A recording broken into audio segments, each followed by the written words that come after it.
Hello, my name is Amelia, and I'm 22 years old. You're probably wondering how a young woman like me ended up living with her uncle. It sounds strange, doesn't it? I never imagined something like this could happen, especially not in the way it did. But sometimes life has a way of taking us places we least expect. What's to come next will probably shock you as much as it did me. So, let's go back to where it all started. Art has always been my world, a space where I could express myself without fear of judgment. I'm a graphic designer, and from the moment I picked up my first pencil, I knew this was what I was meant to do. There's something about creating something from nothing, about breathing life into a blank canvas, that fills me with a sense of purpose. My designs are more than just images on a screen. They're pieces of my soul, little fragments of my thoughts and dreams. But my personal life? Well, it's been far from simple. My parents separated when I was just 5. I was too young to understand the complexities of adult relationships, but I was old enough to feel the sting of their separation. The endless arguments, the cold silences.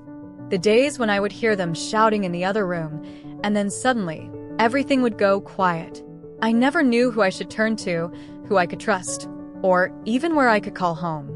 After the divorce, we moved from place to place, never staying long enough to make any real memories. My mother tried her best to hold everything together, but I could see the toll it took on her. The late nights spent working 2 jobs, the worry in her eyes as she tried to make ends meet. And my father, well, he was a distant figure, always preoccupied with his own life. I don't think he ever fully understood what it was like for me. He never really knew how to be there. As I grew older, the feeling of not belonging to being a leaf floating in a stream, carried wherever the current took me, only intensified. I often wondered if I would ever find a place that felt like home, a place where I could finally put down roots.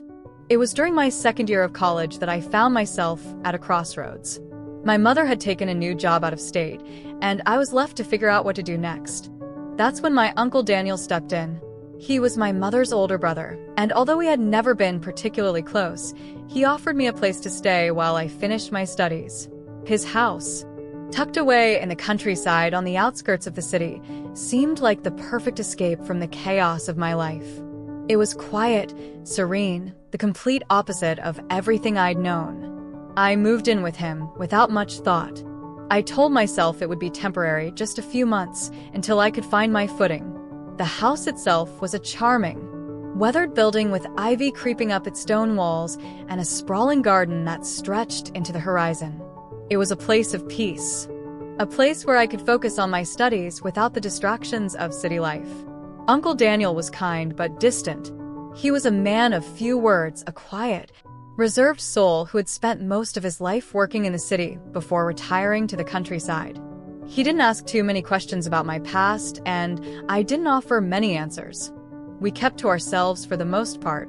I focused on my studies, and he busied himself with his gardening and the occasional trip to town. At first, the calmness of the place was exactly what I needed. The soft rustling of the trees in the breeze, the chirping of birds in the morning, the distant hum of nature. It was all so different from the noise of the city. I thought I could finally find peace here, that I could heal the wounds I had carried with me for so long.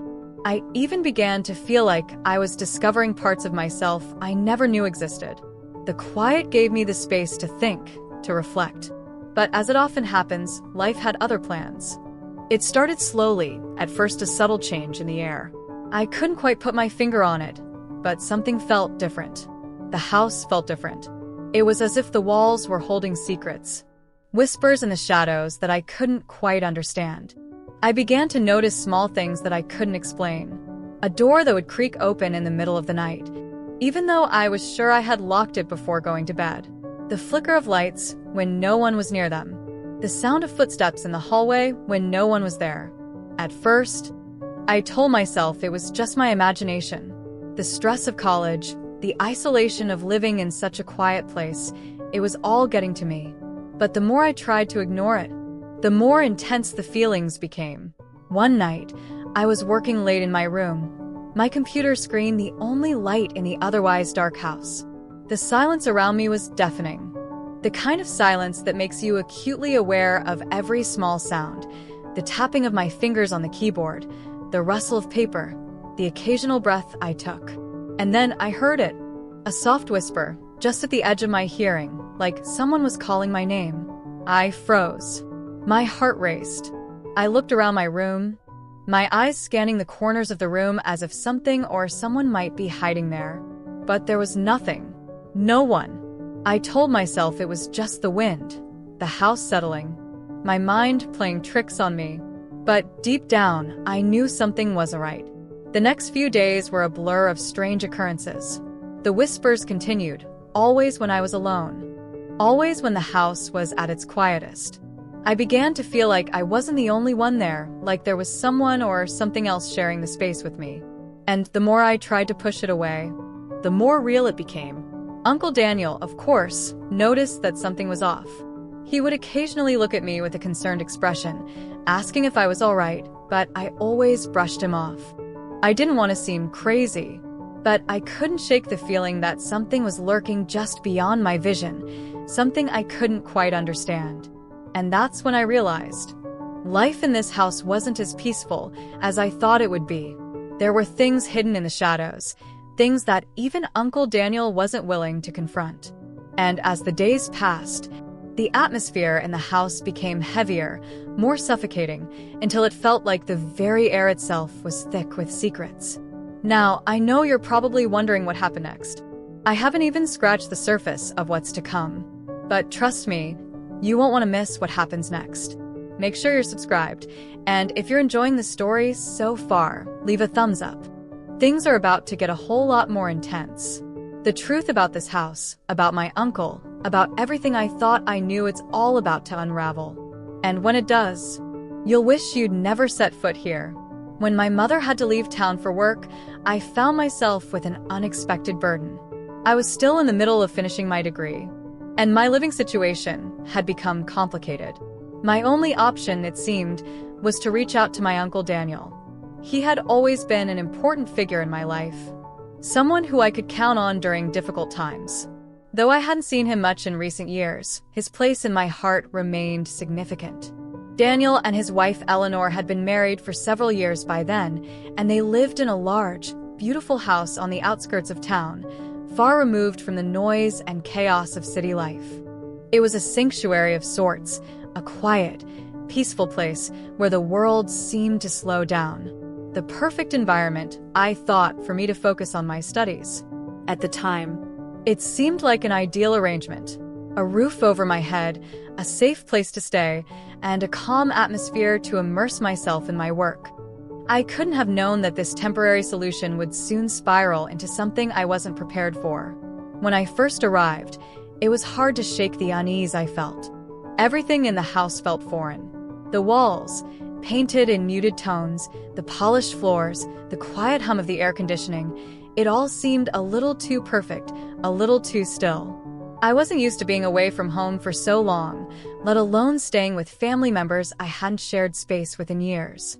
Still, I told myself this was just a temporary arrangement. I was here to finish my degree and would move on as soon as I could. Eleanor, always warm and welcoming, was eager to make me feel comfortable.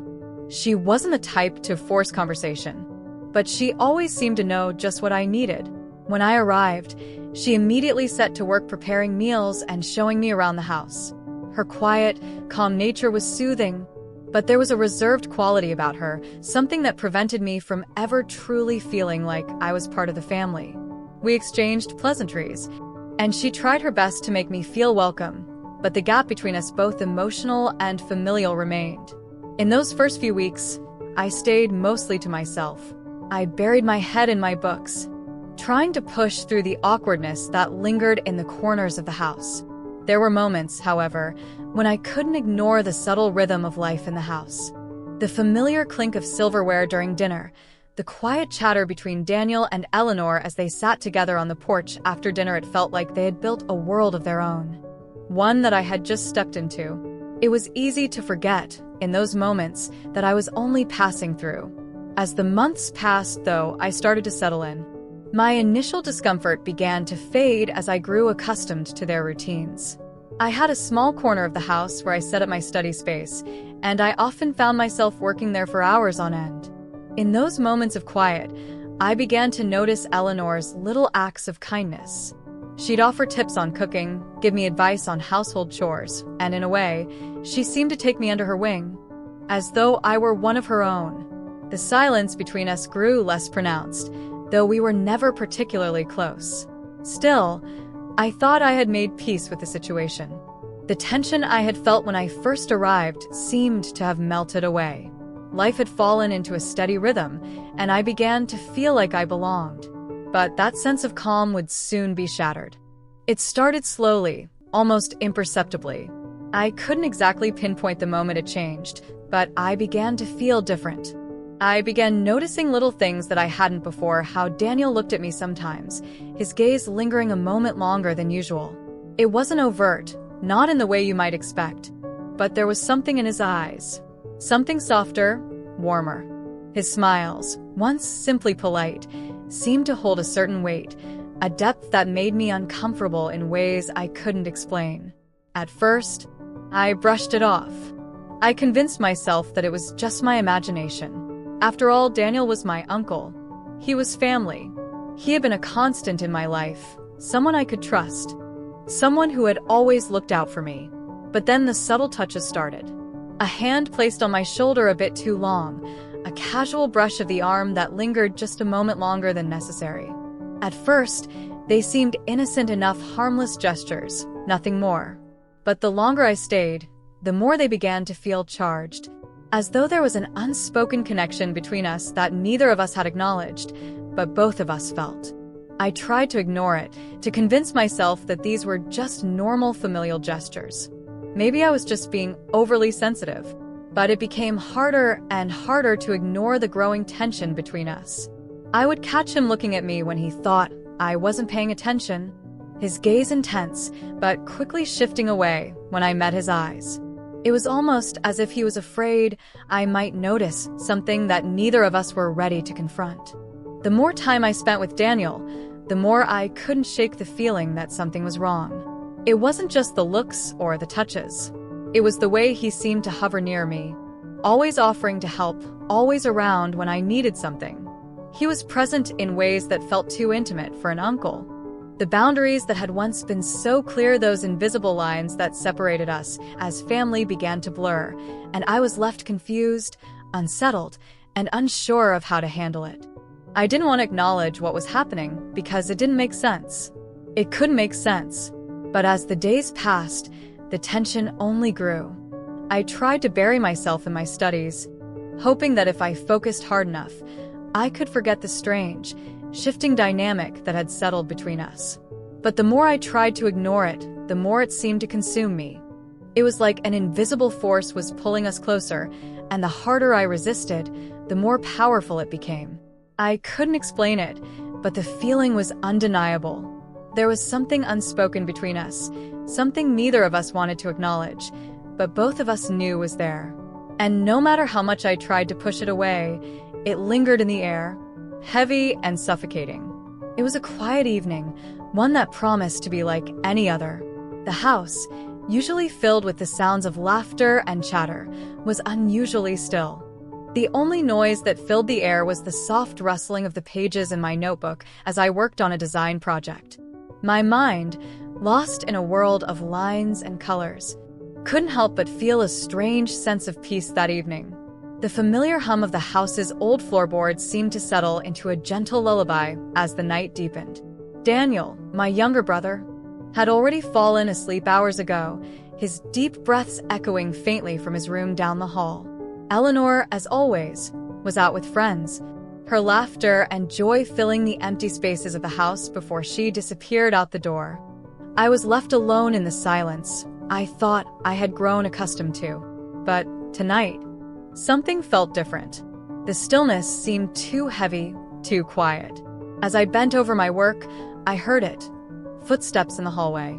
Soft, almost imperceptible, but there. My heart skipped a beat. Was it Eleanor returning early? No, she wasn't due back yet. And Daniel, he had already fallen asleep. I waited, uncertain of whether I should ignore it or investigate. And then, as if a quiet urge had stirred deep inside me, I found myself standing up. My feet carried me across the room without thought, as if my body knew something my mind couldn't grasp. The sound of footsteps grew louder as I approached the door to Daniel's room, and I felt an inexplicable pull of a magnetic force that made my hand reach for the door handle. I opened it slowly, the hinges creaking softly, but I couldn't bring myself to care. There, in the dim light of the hallway, I saw him. Daniel lay on his bed, his eyes closed, his arm resting behind his head in the most relaxed pose. The soft glow of the moonlight illuminated his face, casting a silver sheen over his features. His dark hair fell across his forehead like a messy halo, and for a moment, I felt as though I was looking at someone who belonged in a dream. I stood frozen in the doorway, my heart thundering in my chest. A warmth rushed to my cheeks, and my breath became shallow. It was as if the world had shifted, and in that moment, everything felt charged. I wanted to step back, to leave and pretend I hadn't seen him like this, but something inside me, some deep, unexplainable force kept me rooted in place. I couldn't tear my gaze away. I must have stood there for a while, caught between a rush of emotions I couldn't fully understand. And then, as if fate had intervened, the vase on the shelf behind him tipped over. The crash of ceramic against the wooden floor shattered the moment, and Daniel stirred, his eyes blinking open in confusion. "Amelia?" His voice was thick with sleep, laced with the grogginess of someone just waking up. His eyes searched the dimly lit room, landing on me with a slow recognition. "What are you doing here?" he asked, his voice still hoarse from sleep. The moment his eyes met mine, the world seemed to pause. A silence fell between us, fragile and intense. My heart, which had been pounding against my chest like a drum, seemed to skip a beat. I couldn't move. I couldn't speak. All I could do was stand there, feeling as though every inch of me was caught in some unknown current. I didn't mean to wake you," I stammered, my voice barely above a whisper. My throat had gone dry, and my pulse raced faster with each passing second. "I'm sorry." He rubbed his eyes, still half asleep, and smiled at me with that warm, reassuring smile I had seen 1,000 times before. But this time, something was different. Something shifted in the air between us. I could see it in his eyes, that familiar spark, but this time, it was brighter, more intense. Something about the way he looked at me made my heart skip a beat. "It's all right," he said, his voice soft, almost tender. "You know you can always talk to me, Amelia. I'm always here for you." His words should have reassured me. They should have made me feel comfortable. But instead, they made the tension in the room palpable, as if the very air between us had thickened. Without thinking, I nodded, though I wasn't entirely sure I believed it myself. I felt a heat spreading across my body, my thoughts turning into a tangled mess. The room, which had felt vast and distant before, now seemed to shrink around us, closing in on the space we shared. And then he did something that made my heart stop. He patted the spot next to him on the bed. "Come here." "I'm here if you need to talk," he said gently, his voice low, almost coaxing. For a moment, I hesitated. Should I go? Should I stay? I couldn't understand what was happening, but something inside me, something I couldn't ignore, pulled me closer to him. Before I could fully think through my actions, my body moved on its own. I found myself sitting next to him on the bed, so close that I could feel the heat radiating from his body, mingling with mine. My pulse quickened, and I became acutely aware of every breath we both took. The silence was thick, almost suffocating, but there was something oddly comforting in it. His gaze never left me, steady and unwavering. I felt the weight of his stare, and it made the room feel smaller, more intimate. I could hear my heartbeat pounding in my ears, a constant reminder of how out of control I felt in this moment. "Are you all right?" he asked again, his voice a whisper now, as if he didn't want to disturb the fragile atmosphere between us. Before I could answer, I found myself moving closer to him, my lips brushing his, barely an accident, but enough to ignite something deep within me. The spark that had been flickering in the air between us flared to life in an instant. His lips were soft, warmer than I had expected, and in that brief, stolen moment, I forgot everything. I forgot the world outside. I forgot the confusion and the fear and the uncertainty that had been swirling inside me for days. All I could focus on was the feeling of him, of us, together in that quiet room. My body responded before my mind could catch up. Nathan's hand gently cupped my cheek, his touch sending a shiver down my spine. It felt so right, even though every rational thought in my head screamed at me to stop, to pull back. But I couldn't. Our kiss deepened, and everything the past, the present, and the future seemed to vanish in that one stolen moment. It wasn't just a kiss. It was an explosion of everything I had been holding back. The emotions I had buried deep within myself, the longing I had tried to ignore, the uncertainty that had clouded my thoughts, it all came crashing to the surface. At that moment, there was no turning back. The lines had blurred, the boundaries had disappeared, and all that remained was the undeniable pull between us. And for the first time in what felt like forever, I allowed myself to feel. Fully. Completely. The sound of the front door opening downstairs came like a thunderclap, shattering the fragile tension that had settled between Daniel and me. My heart slammed against my chest, a heavy, erratic rhythm that sent waves of panic through my body. The spell, whatever it was broken in an instant. The moment, so intense and so fleeting, dissolved like mist in the early morning sun. I pulled away from him, my breath shallow, my chest heaving with a mix of guilt, confusion, and something else I couldn't quite name. What had we just done? The question gnawed at me like a persistent ache, but I couldn't quite bring myself to voice it. I felt exposed, raw, vulnerable, and terrified of what would come next. The footsteps on the stairs were soft, almost hesitant, but the sound of each step seemed to echo in the stillness of the room, amplifying my fear. I turned to Daniel, seeking something of an explanation, maybe, or a sign that everything would be okay. But his expression mirrored my own, a mix of confusion and regret, the kind of look that only comes when you've crossed a line you never meant to approach, let alone step over. The door to his room creaked open with a groan, and there she was, Eleanor. Her face was pale, drained of color, as though the weight of the moment had already taken its toll on her. Her sharp, perceptive eyes scanned the room. But she didn't need to see anything to know what had transpired. It was written all over our faces, and she knew it, even if she didn't say it out loud. "What's going on here?" she asked, her voice trembling, thin like a thread about to snap.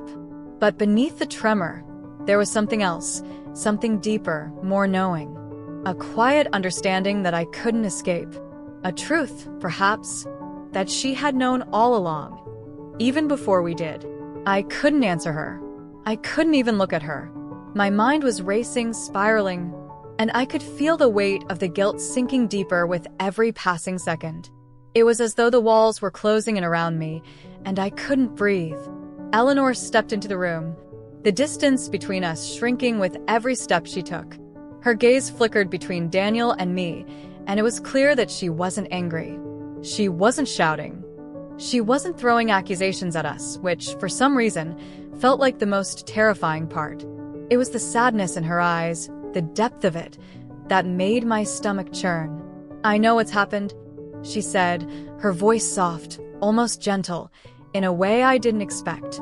Her words weren't filled with the sharp edge of betrayal, but instead, there was something tender there. Something that made the guilt feel even heavier than it already was. "But there's more to this than you realize. More than either of you can understand right now." Her words hung in the air like an unseen fog, suffocating and inescapable.